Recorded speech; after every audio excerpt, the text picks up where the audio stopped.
Well, welcome to being a coaching leader, you unleashing innovation, energy, and commitment. Thank you for just spending the afternoon with me. This is a long day. You guys have had a long day yesterday, a long day today, and so to show up at somebody's workshop at 4 o'clock is an honor that you would be here. And if you start falling asleep, I will not take it personally, but we will wake you up possibly by pointing and laughing. So. My name is Michelle Thompson. I am the Director for Executive Coaching and Consulting at Concordia University in Irvine in the Townsend Institute.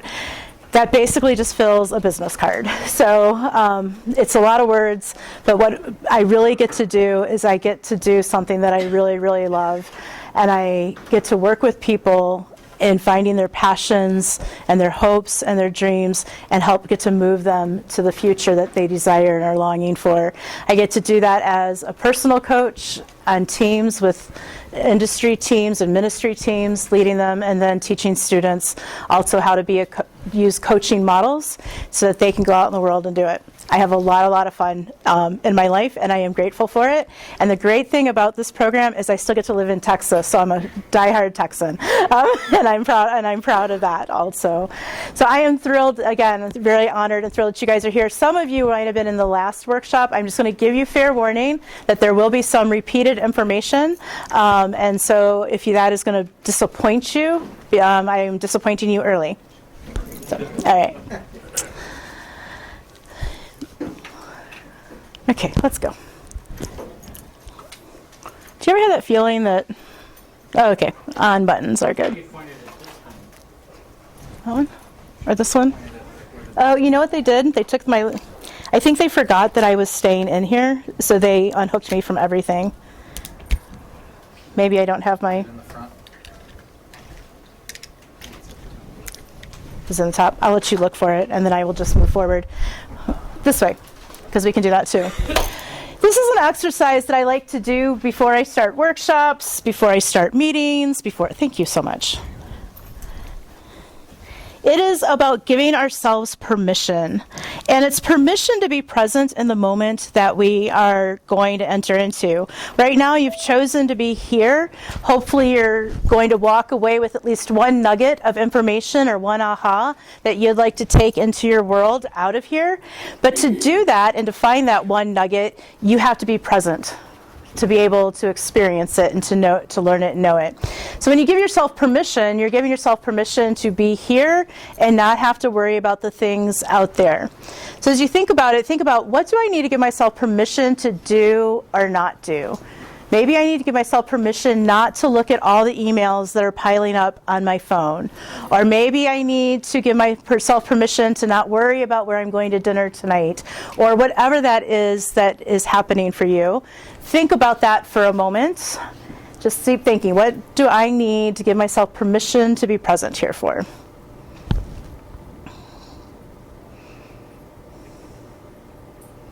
And then once you have that, turn with someone near you and share that with them so that we can help validate that and hold that in space, because when it's said out loud, it's even more real.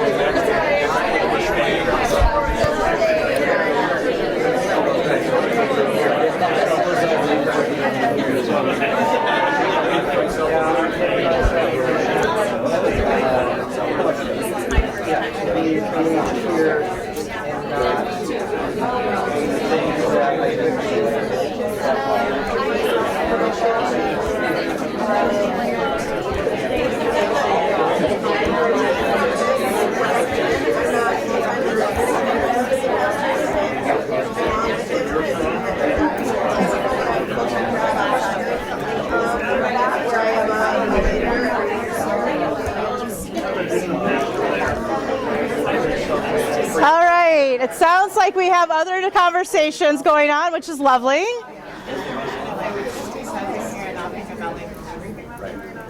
So This is an exercise that I like to do. Again, I said I do it for workshops, but sometimes I do it for meetings before a meeting starts, because think about if you are leading a team and you all are trying to work on something that's really important, a strategy or a budget or planning services or the next ministry, whatever it is, school thing, ministry thing, outside of church thing that you're doing. And if you're having a meeting, you want meetings to matter, right? Like, have you ever seen the saying, like, this meeting I just sat through another meeting that could have been an email? Like, those are really annoying. If people are getting together and bringing time together, you really want the best of them in that moment. And so it's worth taking those few extra minutes at the beginning of a meeting, passing out Post-it notes and saying, hey, let's give ourselves permission to be present here at this meeting. What do you need to give yourself some permission to do? And I let people write out as many Post-it notes as they want, but then we go around the table and share one Post-it note with one another, because it helps us remember that A, we are whole people, that we are bringing things in from the outside or in our mind that are also with us. But it also gives us, when we say it out loud, permission to say, I can put that outside of us for right now, and I can be present right here, and we're supporting one another in that. So it's just a fun little trick. It's a fun thing. I think it's a fun thing to do, but it also brings a lot of meaning to your time together and intention to your time together. I am grateful that you're here to talk about leadership. We're going to talk about leadership. We're going to talk about teams, motivating teams, and we're going to talk about what coaching looks like and how you become, as a manager, as a leader, using a coaching method, different than other type of styles of leadership. There's lots of styles of leadership that happen in life, and some of them are appropriate for certain times. For example, there are directive leadership times. There are times when people just need to be told what to do. Now, if everyone's all relaxed and chilled, and I'm looking at Doug going, Doug, I need you to send this email now. Now, is Doug going to be like really super excited about sending that email? Is he going to be super excited about me as a supervisor? No. But if the building is on fire, and I look at Doug and say, Doug, the building is on fire. I'm just curious, what's your experience of the fire right now? And Doug, if you had the opportunity to make a decision, what would that decision be right now? And if I'm trying to coach Doug in that moment, is that the best option for that moment? No, I need to get directive. Doug, get everybody out of this building now. And I'm going to use that directive. So there's different types of leadership styles, different methods, and there are different times to use them. So as I start off, I want to say that I'm not going to be saying, hey, coaching leadership is the only style of leadership for you to use. I'm going to say that in the right situation and circumstances, you are going to get a great benefit and much further traction by using a coaching leadership style than some of the other styles that come. And I will also say that a coaching leadership style of leadership, leading that way, takes more work, more intention, and more time. With all of those things said, you will get a greater benefit. You'll get a greater harvest out of it, and it pays off for the long run. So that's my beginning thesis a little bit. Let's start with why. Everyone wants to know why. You probably, before you came into this session, read the description of what this session was going to be about. And you decided, why would I want to go to this session? Does this sound like something that would matter to me, that would be important to me? Why should I go see this production of a play or this movie? Like, there needs to be a purpose. Why should I choose to go to Alaska over Florida for vacation?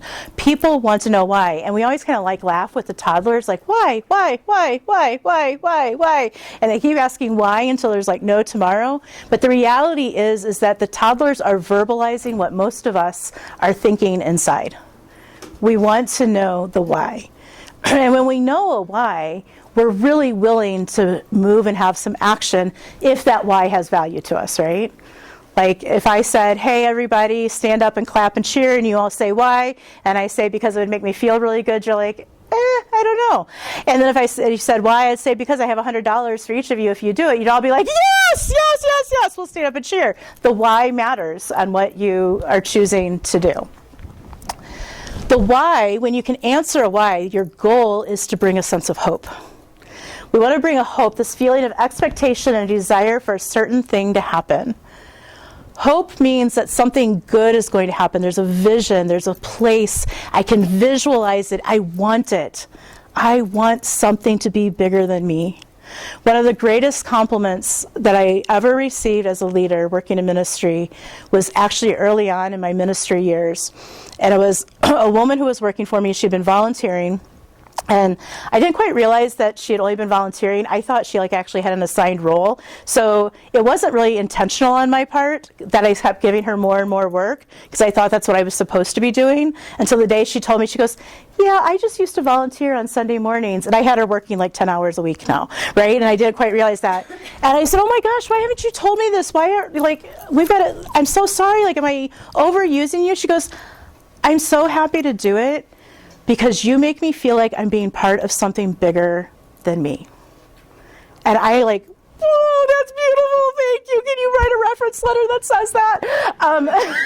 Can you put that on my LinkedIn thing? We want someone to have this hope, to believe that there is something bigger than themselves, because when they can feel that, they want to be engaged. And that's going to be part of the why. Once you know your why, then you're going to know your way. When I know why I'm getting ready to do something, I can then find the way to do it, because I have this hope and this belief that it's going to be good. If you tell me that there is a hot fudge sundae at the bottom of the Grand Canyon, I will go to the bottom of the Grand Canyon and get that hot fudge sundae. I actually hiked, one of my 40th birthday things was hiking part of the Grand Canyon, and coming out is miserable, right? If you've ever done this before, because it takes twice as long. And all I kept thinking was, there's an ice cream shop at the top. There's an ice cream shop at the top. There's an ice cream shop at the top. And the first thing I did is I walked straight to the ice cream shop when I got out of that canyon. Because my other idea was well, if I can't get out of here, I will just set up a little hut, start selling jewelry made out of the rocks, and live here and greet the people. So those were my two hope options. I had hope options either way, but my why had to focus my way to get out of that. People will figure out a way, and they will do the hard things if they understand why and have hope to do it. So here's a little exercise I want you to try right now. I'll give you just a couple thoughts, moments to think it through, and it doesn't have to be the most brilliant thing, but this is also an exercise you can do with your team. In 6 words, sometimes I can go to people and say, so what does your team do? Or what's the vision? Or why does your team exist? And I start getting a litany of all these explanations and things, and I'm like, oh, well, that's as clear as mud. Thank you. That was awesome. Or I'll go to a team and I'll interview them individually, and I can have 7 people give me 5 to 7 different answers of what they think the direction is or what they think their purpose is. When we can succinctly say, we exist because of this, in 6 words, you're very clear and it's memorable. So right now, think about a team that you're leading or a team that you're on, and say, my team exists to, and find 6 words to put that down.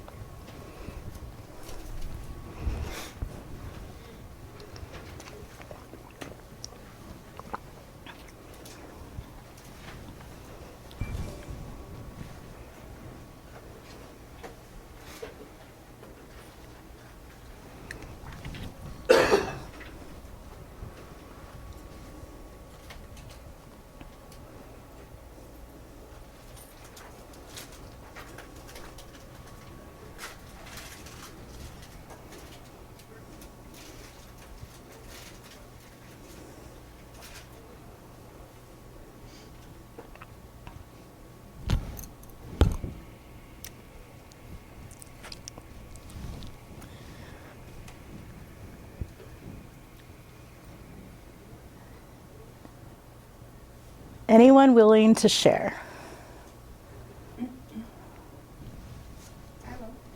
I wrote down, my team exists to offer solutions of ministry and financial vision for congregations, schools, and service organizations. Awesome. Thank you. Thank you for doing that work. Broken people helping heal what's broken. Nice. broken people helping heal what's broken.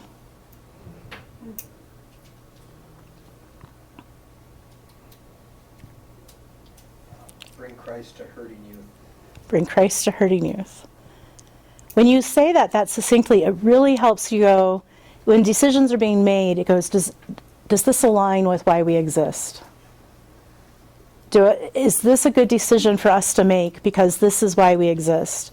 And when the team can all have a focus point, it helps them make good decisions, and it helps them make independent decisions because they know what their target is.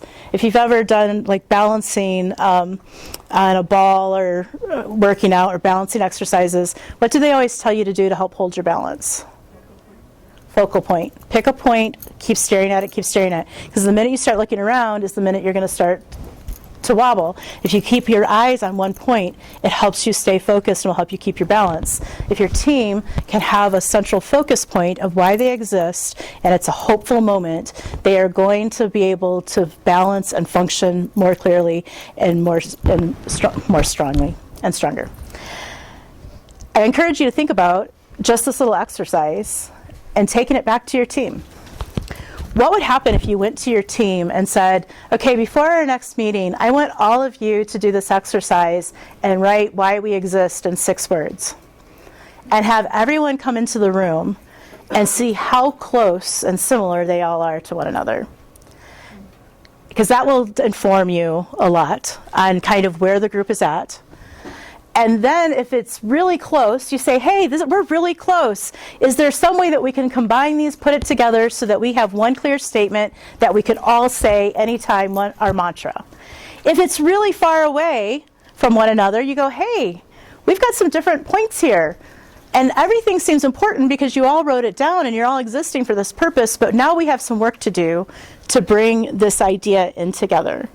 And have a discussion point of how are we going to get this closer together and get it to be a point to be our mantra. It's really a strong, powerful exercise for your team to go, why do I exist? Because we are busy people.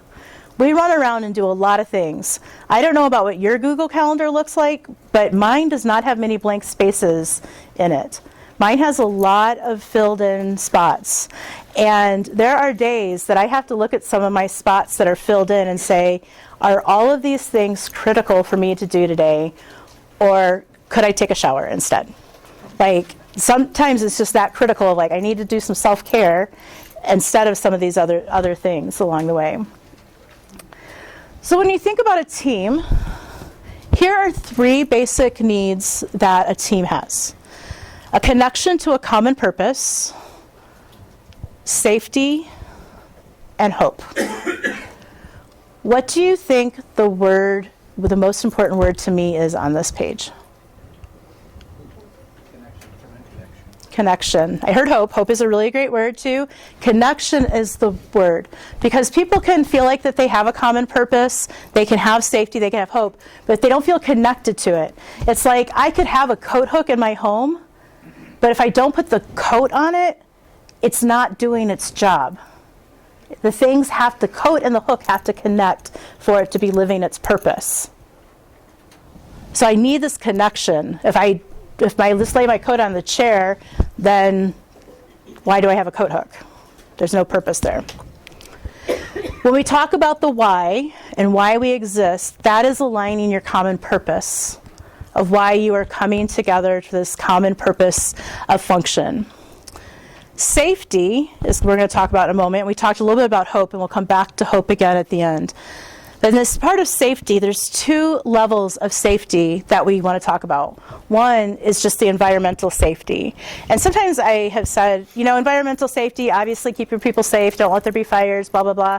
I got to tell you, looking around your place of work and where you are asking people to do work and asking about safety is actually the physical safety is really important. We're living in a crazy world, and there is no place that is completely safe from hard and bad things happening. The news tells us this all along. We have had so many mass shootings and things, and in places that you're like, oh, nothing will ever happen there, and then something happens there. So checking out your environmental safety and kind of finding out, hey, Do you guys feel like we have some places that might leave us vulnerable here? Let's talk about that. Or do you feel vulnerable? Or, hey, you know what? We really don't like you working in this building at 11 o'clock at night by yourself, because you shouldn't be doing that. Like, one, we don't want you working that late. Two, you shouldn't be in this building by yourself. What are the things that you're doing to keep people environmentally safe, as well as the world of remote working now? Like, things like abuse have gone up dramatically, alcoholism's gone up dramatically with more people working at home because they are doing these things in secret and aren't being found out. So have discussions about being environmentally safe. Don't just assume that it's not a big deal or that it's not going to impact your world. Beyond that level of safety, though, there has to be emotional safety. You know, in Maslow's hierarchy of needs, the first base is be safe. If we don't have that foundational piece, how can we ever move up to the other needs? Nothing else matters. I have to believe that I'm going to be in a safe space. To stand up here and talk is somewhat of a vulnerable thing. But I am standing in a space at a conference that I know believes in the things that I believe in, with people who are going to be gracious, and whether they like it or don't like it, I'm fairly certain that no one's going to stand up and suddenly start booing, right? Okay. That gives me some emotional safety to say I'll be okay standing up here even in a vulnerability.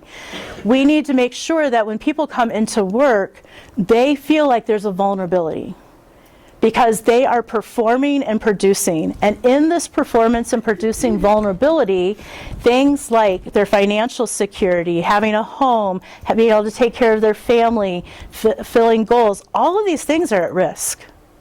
As well as not only these tangible things, then there's the self-esteem. What if I come into work and I am so vulnerable that all I hear about myself is I'm lazy, or I'm bad, or I'm never going to succeed? I don't know about any of you, but I will raise my hand first. Have you ever had the fear that you're going to be fired? So here's my true confession. With no reason, no reason to believe it. Nobody's getting laid off. My performance was great, fine. I lived with a fear of losing my job for a really long time. Again, no rational reason for it, but all I could see in my head was I'm going to lose my job, and I went straight from losing my job to living in a cardboard box along a river.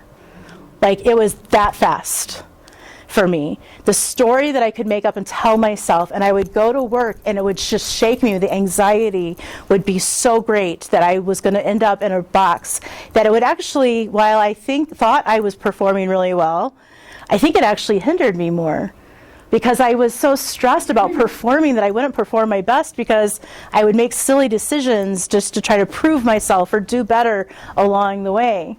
And I actually remember I was discussing this with my therapist, as I obviously needed to. And I said, he's like, what's going to happen if you lose, what if you do lose your job one day? I'm like, I will be in a box by the river and the cat will be with me. And he was like, you don't think that maybe your parents would let you come live with them? I was literally speechless for a moment. My brain and my emotions had taken over for me, and I was feeling so emotionally unsafe that I could not think of a logical step of, there might be some people who would help me before I would end up in a cardboard box by a river. And I had been going through that for years, and I was like, that is amazing. Now think about it. If you're leading a team, what would that make you feel like if you knew that I was on your team and had been thinking that all along? What would be going through your head if I came to you and confessed that to you? I would feel terrible that you had been feeling that way all that time and I didn't know, and I hadn't done anything to try to help you. Yeah, none of you would want your employees to be feeling that way, right? You all aren't walking into your offices being like, hey, I hope everyone's shaking and trembling in fear today because I've walked in, or fear that they're losing their job. That is not the intent. And even though it's not the intent, and even though it may not be about you, there are still people who are needing to build the that need emotional safety built. And quite simply, in any human group, the leader has maximal power to sway everyone's emotion. If people's emotions are pushed toward the range of enthusiasm, performance can soar. And if people are driven towards rancor and anxiety, they will be thrown off stride. Daniel Goleman is the father of emotional intelligence. That puts us as leaders in a really heavy position, actually. It feels like a really heavy burden to think that how I show up and how I come into a space can change the atmosphere one way or the other. On good days, it's great, right? On bad days, it's not so great. And if people have no idea which day they're going to get me on, that's really not great, because they're like, okay, which one are we going to get today? Which Michelle are we getting today? And so for us, it's important to acknowledge and appreciate and understand that we do own some power. One of the things that I see a lot of leaders as they grow in their leadership positions is they do not honor or recognize what positional power does and what it says to others. And you're not honoring that. Because you're sitting there going, I'm still me. I'm still Evan, and I'm still great, and I'm still like in this great spot. Yeah, Evan, you don't mind that I'm picking on you, right? And Evan's a new staff person at Concordia, and I love her, and she's awesome. She's got a high position. She's got a fancy title, and there are going to be people that she's like, hey, I'm great, I'm Evan, and I love everyone, and I want everyone to succeed. But there's going to be some people going, she's my boss. She's my boss. And if Evan is like, oh, they're not going to think of me as their boss or whatever else, she's going to be denying the fact that there is just a natural feeling of authority and respect and hierarchy there. If Evan can walk into that space, if any of us walk into the space and say, you know what, I need to recognize that I hold a position that speaks volumes to certain people, that the positional power automatically says, hey, I have some authority and some responsibility, and they're going to judge that differently. My responsibility is to check in with them and say, how would you like me to connect with you the most? What do you need to know about me and about my job? And what do you need to know from me about you and your job, so that we can start breaking down that fear of the power differential there. Does that make sense? I'm doing the it's 4:15, 4:20. Am I clear at this point right now? So it's really powerful. We have to honor it. I always just tell people, honor the position you are in. Whatever position you are in, honor the position that you are in, and understand that the position itself comes with some definition to it. Don't say, oh no. One of my favorites is, oh yeah, no, I'm the new boss, and no, everyone will tell me the truth. They've always told me the truth before. They're all going to tell me exactly what they think, and I'm really open, and they'll all come to my office and tell me if there's a problem. The minute you are their boss, that door just shut, unless you're the one who opens it back up again and makes it a safe space, because it becomes a really fearful thing for some people. Here's another way to look at that. Chip and Dan Heath wrote a book called Switch. And it's a lot about change. And they say for individuals' behavior to change, you've got to influence not only their environment, but their hearts and minds. They tell the story of an elephant and a rider. The elephant and the rider are going down a path. It's a happy afternoon. The rider has reins in his or her hands and guiding the elephant down the path. What do reins do?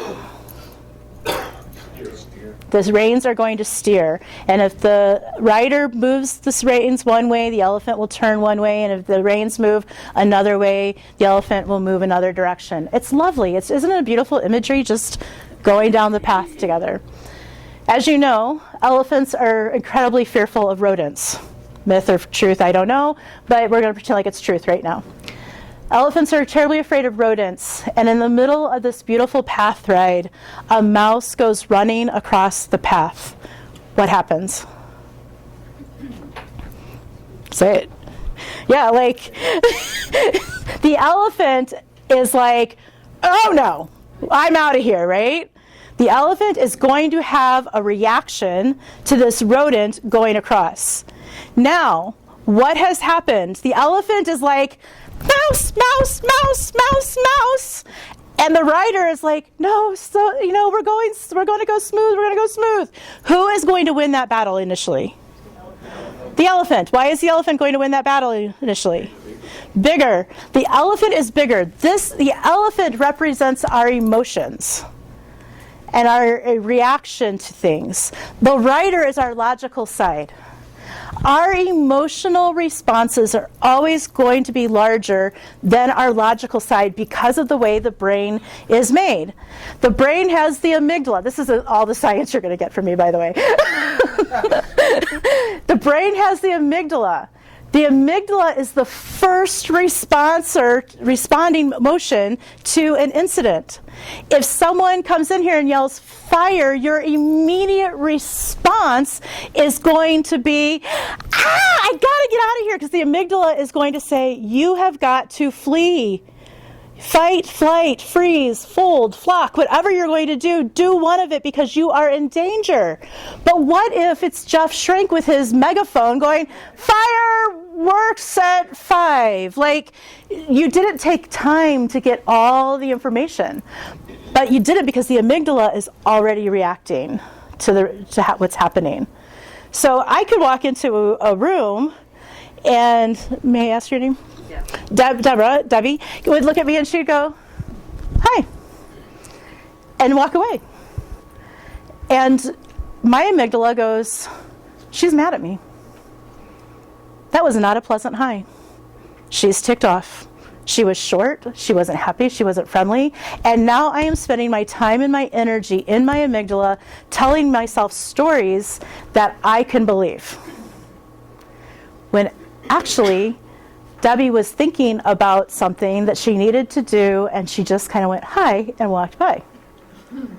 I didn't logically take the time to think about, oh, this could be something that's just happened, because the amygdala responds to things so much faster than the frontal cortex that brings the logic to things. In fact, this is the way I kind of like to look at it. Something happens, something is triggered, we see something, it hits the amygdala, and I immediately respond. My reptilian brain is like, danger, fear, no one likes me, cardboard box, I've got an issue to deal with. All of life becomes bad. Please, someone else tell me that they've had this experience before. Okay, thank you. Sometimes when you're up here, you're saying something, you're like, everyone's going to look at you and go, she is totally crazy. Like, we've never had that experience before. All of us at some time have felt like we've had this happen to us. What we have to be able to try to do, and what has to happen, is we calm the amygdala down by giving the pause and letting the information get to the frontal cortex where logic sets in. When Debbie says, hi, and I'm like, she's mad at me, she hates me, I must have done something wrong, what did I do wrong? She hates me, I gotta go apologize, I don't know what I'm apologizing for, we're never gonna like each other, she's gonna tell people, she's gonna tell Doug that I'm not a good person, and now they're gonna have conversations I'll have no one to eat lunch with. Like, the story that will go on and on and on and on is playing off in my head. And when I calm down finally and let it settle in, I go, wait a second, that's not who Debbie typically is. I haven't known Debbie to be a person who is short or mean that way. And Debbie and I had a lovely conversation yesterday. It's possible that Debbie just said hi quickly. It is possible. But it takes longer for that to happen because my elephant was out of control, and it took a while for the rider to get back in control. You and I go through this every day, multiple times. Your employees, your teams, your co-workers go through this multiple times a day, and sometimes you are the cause of it, whether you intended to be or not to be. Part of this is owning this role in that. One of the ways that this helps calm down and helps us train our frontal cortex more is by connection. Connection is the energy created between people when they feel seen, heard, valued, and when they can give and receive without judgment. We need to have a why that we want people to feel connected when we are leading people, that they can feel seen, heard, valued, and that there is not judgment. Now, without judgment doesn't mean that sometimes there's not correction or differences of opinions. But how do I create space where people can say something and I don't fall into saying, well, you must be crazy for thinking that. I can say instead, that's an interesting opinion. I feel differently about it, but I'm not judging them or changing who they are. I'm keeping the topic in mind. I always like to tell people, think about humanity. The person in front of you is human. They are not their thought, they are not their statement, they are not their political viewpoint. They are human, and the feelings and the amygdala and the frontal cortex and all those things are the same in humans unless there's some pathological issue with them. And so I always want to honor the human in front of me, even if I disagree with the human's point of view, work, or action of what's happening. I can disagree with an issue or a concept or an action. I cannot put down the human. Does that make sense? I mean, like sometimes I really have to work on that. I'm like, they're a human, they're a human, they're a human, see their humanity. And then I'm like, then I know I'm going really strong. I'm like, hey God, remind me that they're human. Like I need something because I can get like riled up and frustrated pretty quickly. We said that there's a why, and when you know your why, that there is a way. We want people to come into a work environment, to have a team, to feel emotionally safe, to have a common purpose, to feel this hope. They need to have connection. These are all the whys. And so what's the way that we're going to help them do that? The way is that we're going to help them through a coaching leadership model. Coaching is a way that we can help build the connection for our people. If you're wondering what coaching is, the International Coaching Federation is what's considered the golden standard for coaching globally. Coaching as an industry is kind of the Wild West right now. It is not, there's no licensures, there's no state regulations that fall into it. You could all walk out of here right now and go hang a shingle and say, I'm a coach. I don't know if you'd really want to do that, but you could if you wanted to. The problem is that because so many people are doing that, we've got to start finding ways to regulate the industry more, and people are expecting more from the industry than just everyone hanging a shingle out. They are expecting people who are well trained, and the International Coaching Federation is the group that is the most organized internationally to provide that. They have an accrediting system that they look at school programs, and they say this program offers all the important essentials of what a good coach should be. And so we will put our stamp of approval on this coaching program because we know that they will teach all the right things. And then you can get a coaching credential from them, a little badge that says, the International Coaching Federation says that I'm a good coach. And that means, hey, there's these things that a good coach has to possess, and we've tested this person, we've checked out this person's experience, their training, all these other things, and we're willing to put our name on this person to say that they're well trained. So I say this to you because I think this is a very fast growing industry, and more people are seeking out coaching, even more so than counseling at times. One, they think it sounds sexier. I have a coach over I have a counselor. Like, people just think that sounds cooler. But what most people actually need is more coaching than counseling. Because coaching is something that says, I'm stuck in the here and now, I have a vision, I have a future, I want something ahead of me, and I just can't figure out how to get past my limiting beliefs or the things that I'm stuck with to get there. I need to be able to get to that place. And that's what coaching does, is it takes the person in their here and now and helps move them forward. In coaching, we might find out about some of the things in the past, but we don't go back and try to solve the things of the past. Counseling, on the other hand, is where you go back to past traumas, hurts, wounds, past experiences that somehow are impacting the person's ability to live in the here and now well, and for sure can't help them move forward. I'll give you a quick illustration in your head, a picture to put in your head with the difference, because I think it's really important for us to understand that some people do need counseling, some people need coaching. And even if you are using coaching as a leadership tool, there are only certain things that you can fix or do or work with coaching. There are going to be moments where in your role you're going to have to say, this person needs more than I can offer them.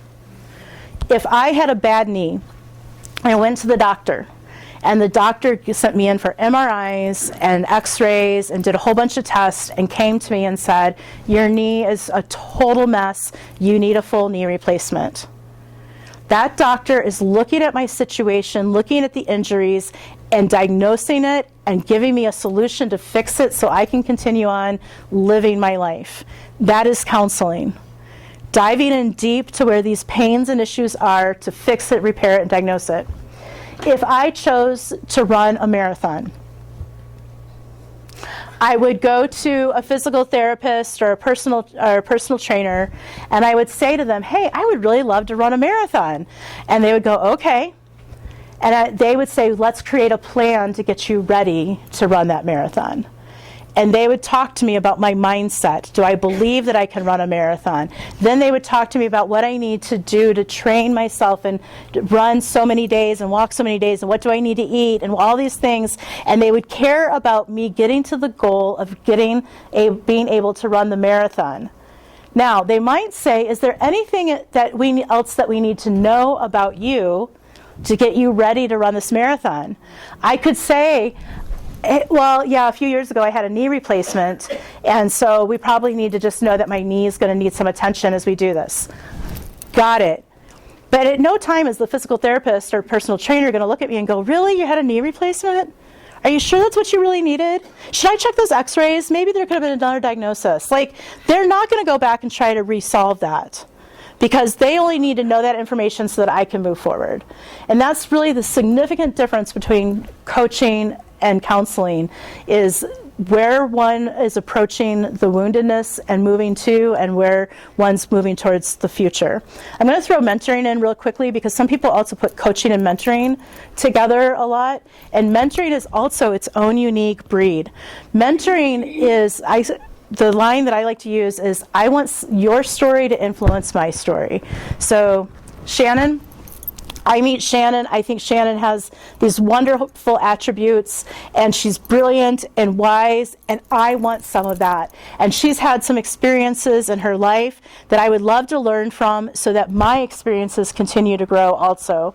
So I say to Shannon, hey, would you just be willing to meet with me kind of on a regular basis and let me share part of my story and you share part of your story? This is how we transfer knowledge and wisdom with one another in a mentoring relationship, because Shannon's been in places that I would like to go, and so her story will then begin to influence my story. The imagery that I love to use is big snowdrifts, and like my dad walking through them, and then me following him and putting my footsteps in them. That's what mentoring more is aligning with the person. Coaching is separate, because we are not aligning with that person, we are just with a person. And as we're with that person, we're creating what's called sacred space. Here's a coach, here's a client, team member, coachee. In the middle here is this space that I like to call sacred space, because amazing things happen in that space. It's empty right now because we want it to start out empty. We want the person who's doing the coaching, the team leader, to be able to go in and say, I need to have a performance discussion with Bob. And he might go in and say, I need to have a performance discussion with Bob. I'm not quite sure what Bob is thinking, what his intentions are, how he perceives how he's working right now.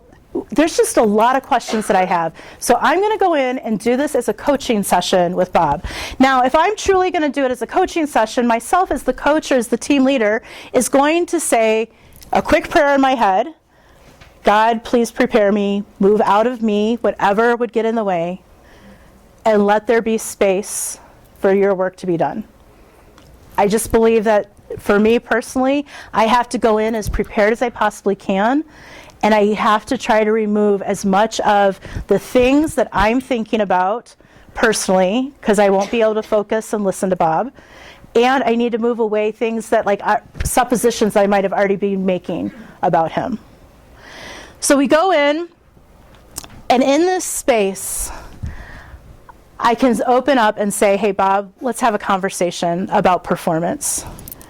Tell me what you think is most important to you about your performance. And the imagery that I want you to have in your mind is that Bob has a big tub of Legos. What do little kids do when they have a big tub of Legos? Dump them. I love it. You guys all answer the same way. They just dump them. This space is for the other person to dump their Legos. We want this to be a safe space that they know that there will not be judgment, that they can dump the Legos here, and that no one's going to tell them what to do or what to build with their Legos. What's going to happen is we're going to start a process. And the process looks a little bit like this. The 3 words are probably the most important if you can kind of keep these in your head. Engage, explore, evoke. Can you guys say that? Engage, explore, evoke. When I've come in with Bob, here's what I want to do is I want to connect with Bob. Hey, Bob, I'm really looking forward to having some time with you today. Thank you for taking time out for me. How are you doing? Is this still a good time for you? Just kind of getting us connected, getting us in a comfortable space. And then this agreement of what are we going to talk about today, Bob? Bob, hey, I know that we talked about we were going to do some performance conversations about things that are going well, things that you want to continue to grow in. I'm wondering, Bob, what do you think is most important to you?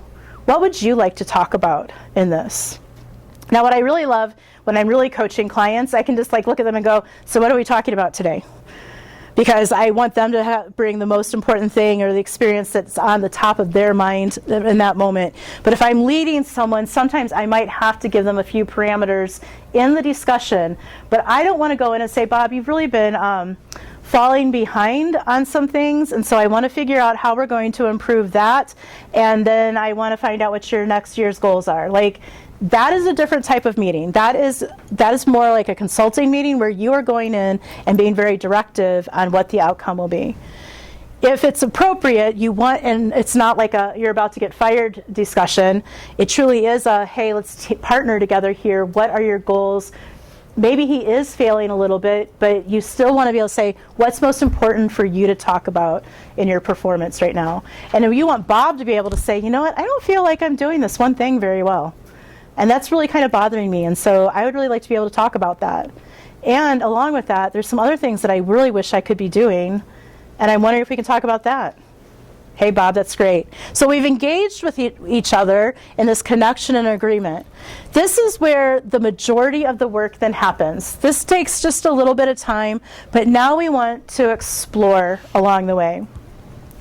In this exploring part, we're going to do some reflective listening. Because reflective listening says that we are going to be able to understand, listen, hear what they're saying. Someone asked me in the last session, they're like, well, how do you know like what to ask or what to do? And I'm like, it's not so much about having a list of questions and asking them in a certain order. It's about listening to what the person says and responding to what the person says. This is why your presence is so important. And if you go in with a preconceived notion, you are going to miss the moment, and it's not a true coaching discussion. If I go into the session, and may I use your name? Molly here. Molly says to me, she's like, I have been feeling so defeated because I feel like I can never get my expense reports gotten in on time. Okay, I just listened to that. I could easily go into a story of like, oh yeah, your expense report should totally be on time. So do we need to work that into your calendar, or what do we need to do? Like, do you need more time to do them, or do you not understand the math? Do you not understand the system? How many of us would start solving it that way? Yeah, we're fix-it people. We want to fix it, right? Molly said to me, I feel so defeated because I can't get my expense reports on time. What do you think is the most important thing that she just said? Defeated. Good job. I led you into that question answer, hopefully. She said, I feel defeated.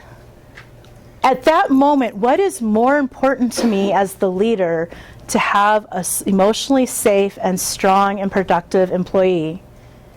It is more important for me to understand the defeated feeling and to try to move from defeated, because if we can get past that, the expense reports will no longer be a problem.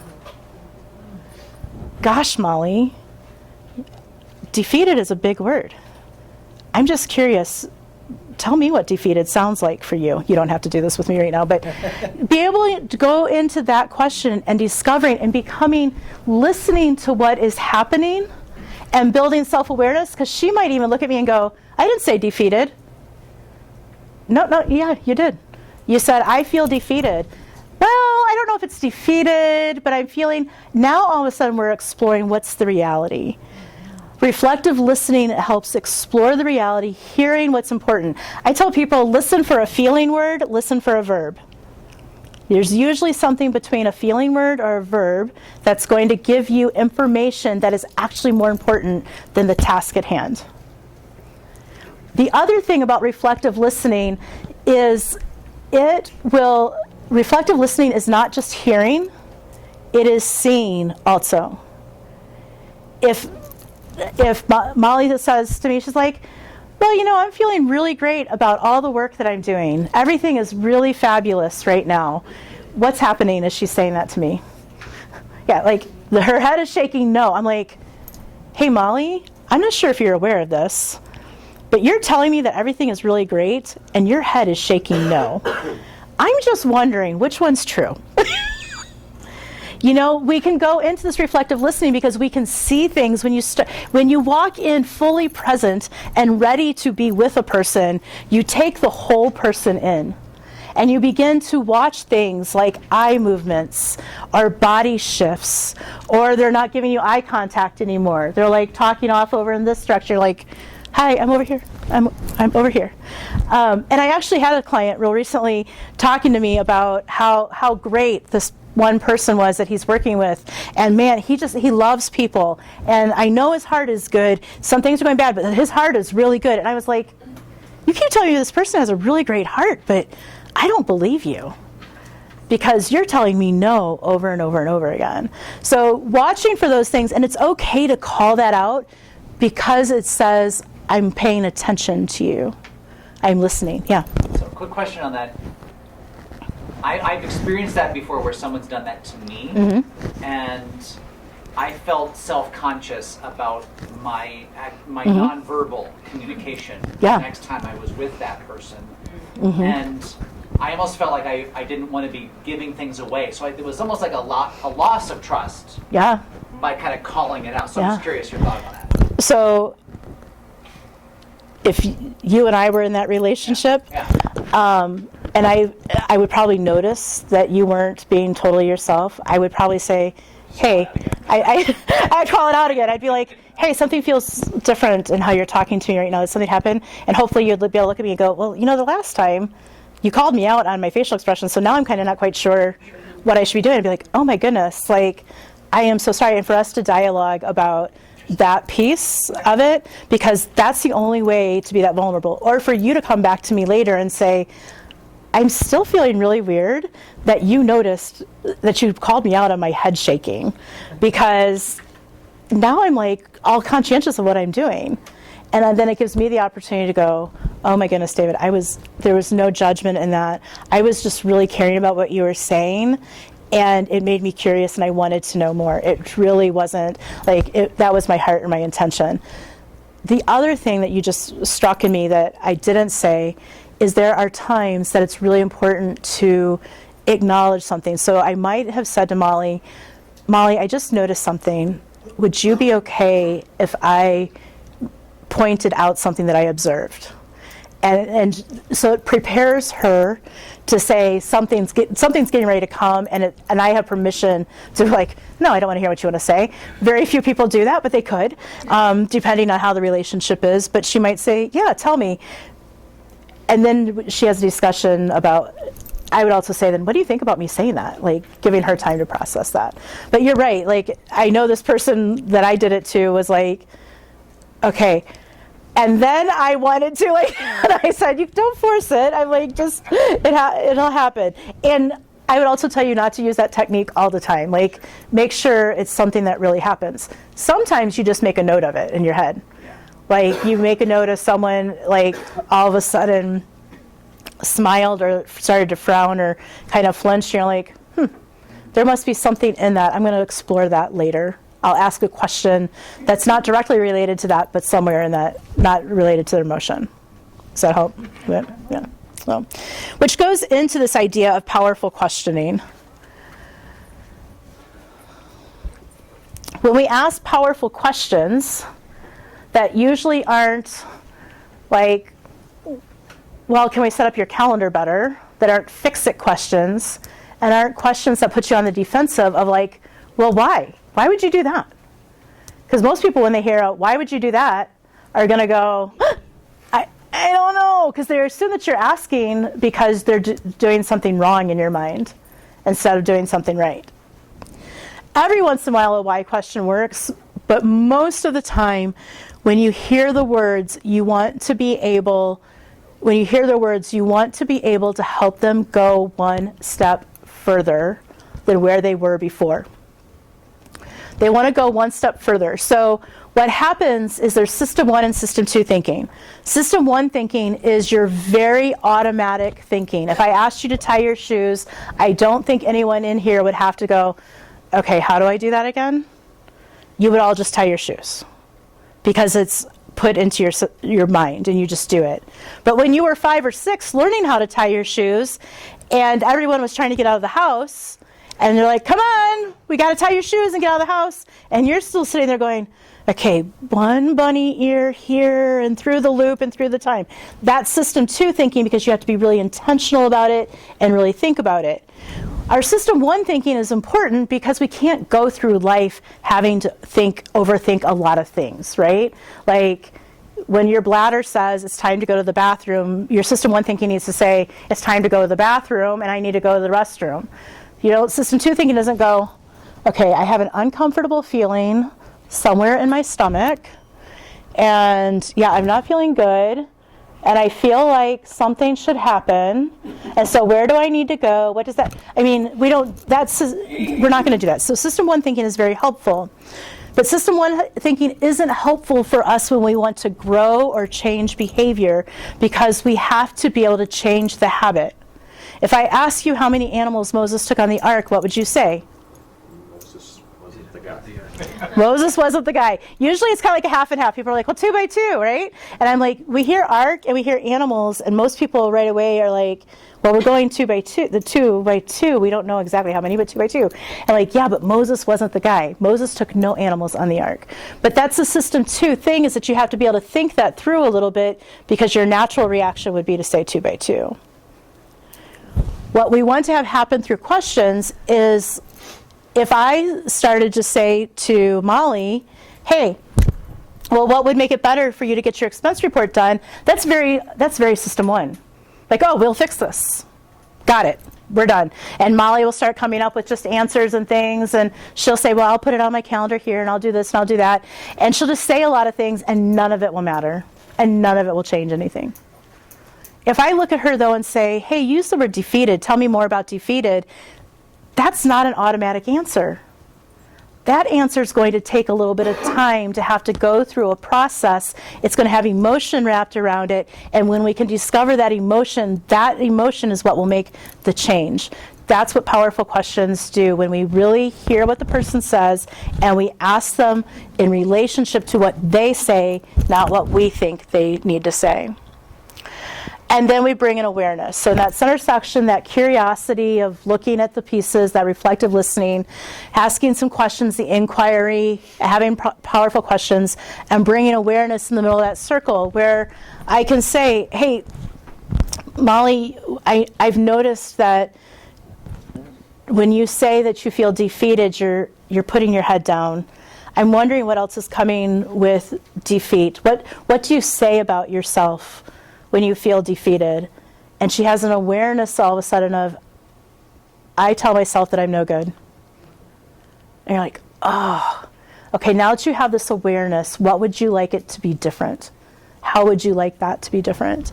We can change the limiting beliefs and make these physical observations of things that are going to happen. We want the other person to have some of these aha moments, but it's also our opportunity to say, you use the word defeated a lot. Like I've heard you say defeated here, and defeated at home, and defeated on your softball league, and defeated is used in a lot of ways. Does defeated mean the same thing each time? And she might be like, I do use that word a lot. I don't know if defeated might mean different things. Maybe it means the same thing. And now we have an awareness of something to explore in our process. So when we go back to the model, we've engaged and have this agreement. We're having some curiosity, some inquiry, some awareness. We just have this dialogue. Again, it's in that open, sacred space that all these things are kind of working around and being shifted and moving around. And then we have to come to a place where we have to evoke some action. We have to move forward. The meeting has to end at some point, right? We can't just keep sitting in space. And so we say, okay, with this new awareness that you have, and this understanding of feeling defeated, what would you like to do? What could you see being different? And coming to a conclusion together of what would different look like. How can her performance change, and how can she bring part of that action along the way, as well as how can I validate that action or help support her in creating that action? And now we have a performance change getting ready to happen. The last part of that, too, is after that action piece, like, okay, we're done, great. Take the moment, take the pause and say, hey, Molly, I'm just curious, what was this conversation like for you? What's your biggest takeaway from this conversation? To go back and reflect, to kind of take the bird's eye view from the top, looking down, to be able to say, now that we've had this whole experience, what do you see, and what's the one aha or moment that you want to take? Because when you do that, what you're doing is you're sealing it in even a little bit more. It's like they're holding it. You're reattaching it to the feeling of I had an aha. I felt supported. I was vulnerable, and it was okay for me to be vulnerable. Like those are all the things that begin to happen. And when you have done that, and when you've gone through this process, you come back to this thing that we said they needed all along, a feeling of hope. A feeling that the work that is being done and the position that they have is important enough that as an individual they bring something, and then as a team and as an organization, something good is happening. It's bigger than them. And it brings this desire for a certain thing, a feeling of expectation that can bring joy and happiness. Sometimes it brings a little bit of fear, but it's the giddy fear that comes because we're part of something super exciting. I am going to stop there and just say to you, do you have any questions? Do you have thoughts? I love it when people are like, yeah, I don't believe anything you said, or something that you want to explore a little bit more. Yeah. Most of what you've talked about is one-on-one. Mm-hmm. You started out talking about teams. I did. So how does this function with a team where you've got multiple people that you're asking questions of and they're going to be reacting to and so on? Yeah, that's a great question. So when we think about teams, we think about the whole. We think about we're a leader, we're leaders of the individuals, but we are a leader of a team that has to go the same direction. And that's called team coaching. And team coaching, here's the uniqueness about team coaching, is that statement of why we exist is that much more important, because now you coach the team as they are one person. So you coach the team as saying, let me pop back to our little model here. Hey, we need to figure out how to build an infrastructure, do something that the team needs to work on. So team, let's have a discussion and let's all talk about, and let's be curious, let's all put our things out here on the ground to say what's happening. What's the inquiry? What are the questions that have to be made? Team coaching is looking at the team as an individual unit and coaching them as an individual unit to get to this action statement that will move them to the place closer. If you find out that this is just a line differentiation. If you find out that you're all of a sudden coaching a team and Fred is going crazy and you all of a sudden realize that there's a trust issue with Fred in the middle of the group, you have moved from team coaching to group coaching. Because now all of a sudden you have to say, oh wait, hang on. We can't all move this direction yet because Fred, it feels like there's a trust issue. Are you comfortable working with it as together, or do you and I need to discuss it first? And then we work on Fred's one individual issue, or we find out that the whole group has trust issues, and we work with it individually within the group to build the trust. That was a lot of information in a few sentences. Those are whole 7-week courses that I just said in those few sentences. So is there something else I can give or say? You're saying, I'm still trying to figure out how that's going to work in a team. It is a skill to be learned. I would like to throw in the team as lay volunteers. Yeah.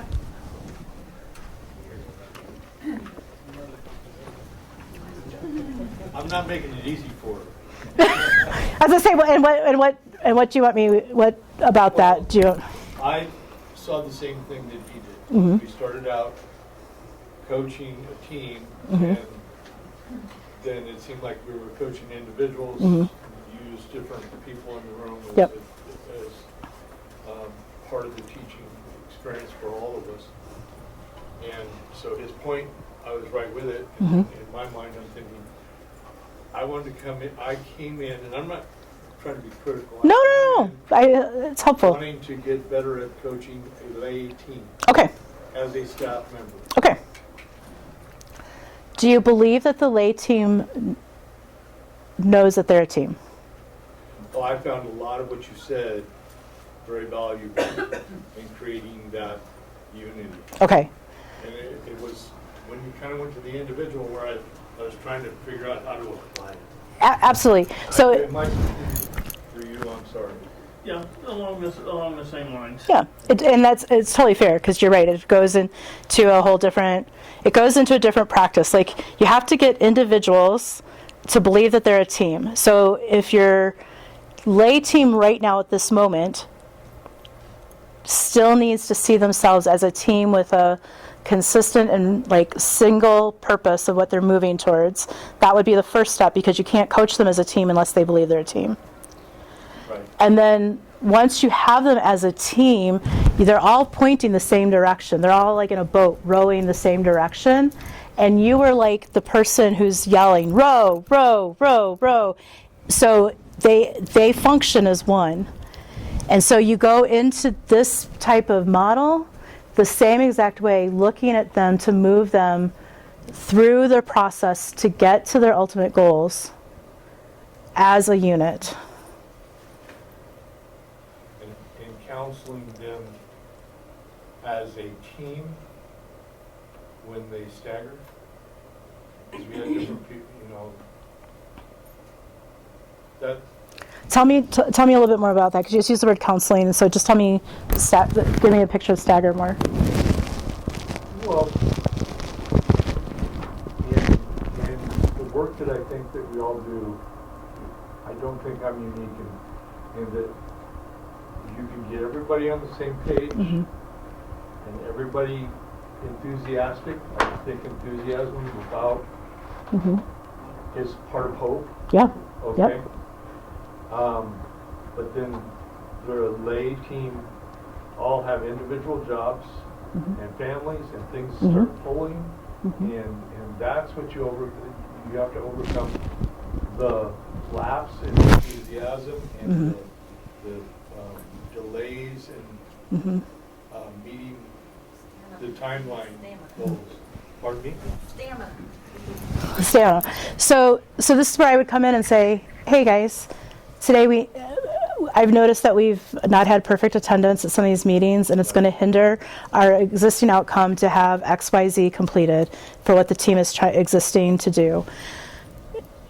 Can we have some discussion about that today and figure out how this is impacting us and what's the result going to be to move us to getting that call? Some of your examples were one-on-one, and you're saying just turn that into a group. Just turn that into the group, because they all have to be part of it. And then when they all start saying, well, my family needs this, or so-and-so needs this, and so-and-so needs that, well, then you start having inquiry of like, well, tell me more about like the timing. Tell me more about the value of what we're trying to do. You might find out as you start asking questions that they don't even care so much about what you're trying to work on. That's a hard thing for us in ministry, to be like, wait a second, I was all excited about this new program, but they don't care about it as much as I do and aren't willing to give it. Like, we don't know. Or they might say, oh, I didn't, now I'm interested because I didn't have enough clear direction. Like, you can start asking the question of like, hey, what are your next steps? Bring in awareness. Maybe they don't have the awareness of what it means to them. What's our next action going to be as the team together? You don't have to tell me that was a little bit more clear, but is it a little bit more clear? It is. Okay. I was thinking, you mentioned trust a couple times, Mm-hmm. and I was thinking how important trust is, because without trust, they're not going to tell you any of that stuff anyhow, Right. Yeah. because they're too threatened, or who do you think you are, you do all this stuff. Right. Well, that goes to creating a safe space for communication to Mm-hmm. flow.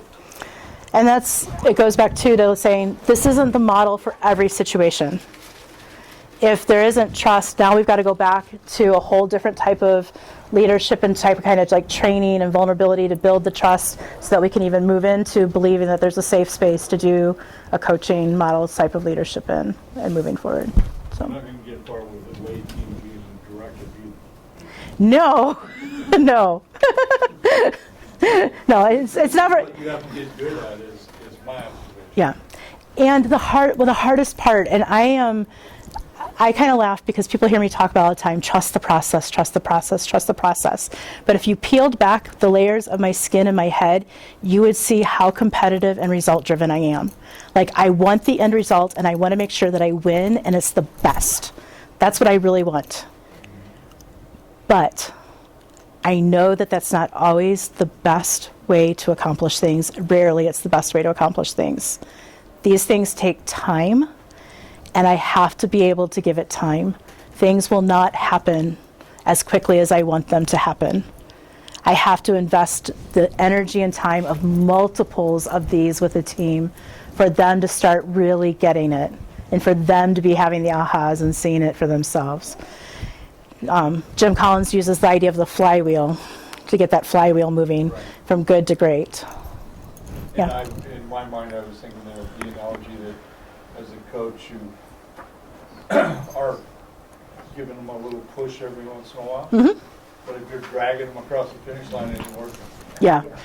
I always say in a session, whether it's with a team or with a person, if I've worked harder than they've worked, I've worked too hard. Like, something's gone terribly wrong. We're a team of teachers, and sometimes when we attempt to engage in these kinds of conversations, specifically one-on-one, it becomes a safe space for negativity. What are some strategies for keeping it productive, keeping it, because sometimes, like, they're feeling defeated, and then we fall into the pit of defeat in the meeting, and it's hard to get out of that. Or sometimes it's not even defeat, it's just being a teacher is hard, and that we dwell in that sometimes. Yeah. And it's not that they're a negative team necessarily, or not a team that, Yeah. But in those moments where they're like, oh yes, I've got you one-on-one, hang on, you're gonna feel all of it. So the reality is that sometimes people just need a place to vent. We call it giving them a container.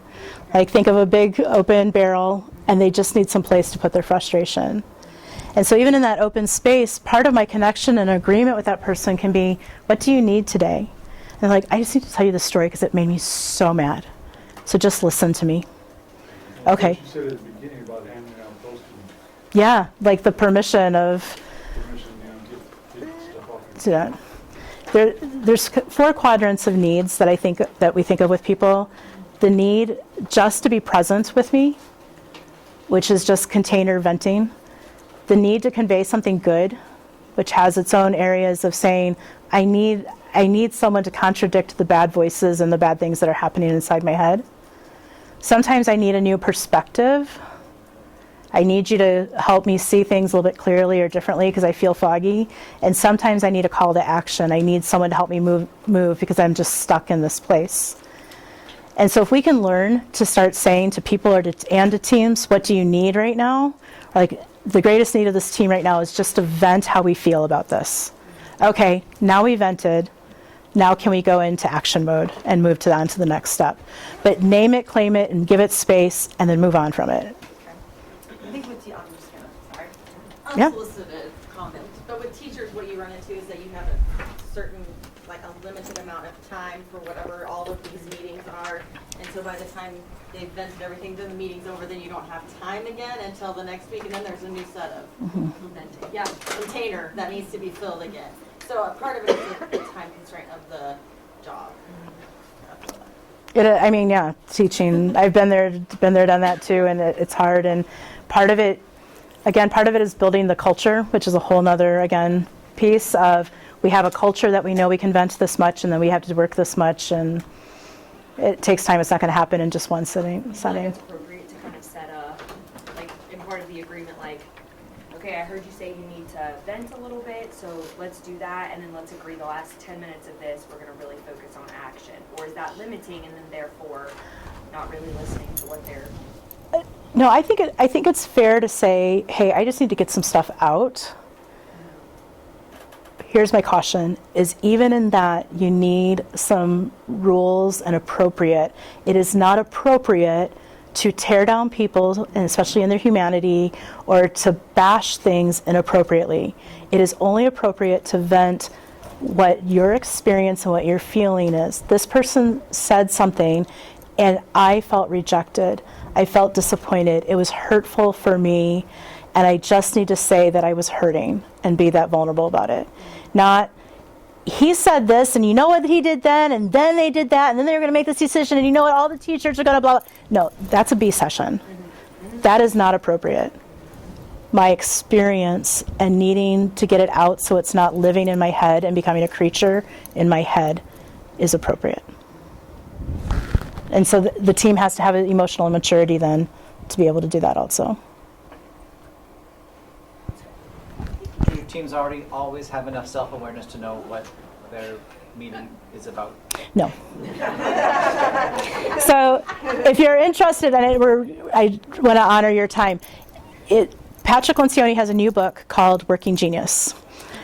I think it's one of his best pieces of work. It's really interesting because it doesn't, like, there's things that talk about personalities, like I'm an introvert or I'm an extrovert and stuff like that.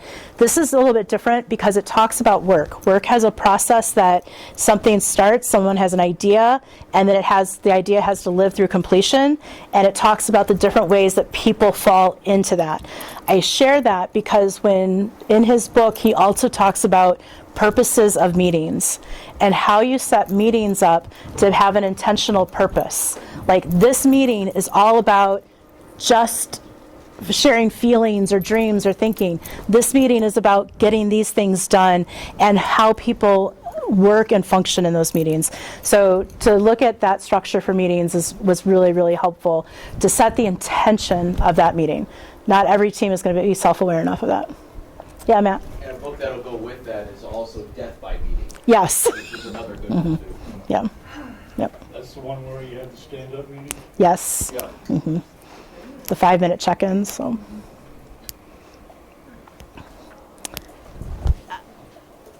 Thank you so much for spending time with me. I am willing to stay around and answer things.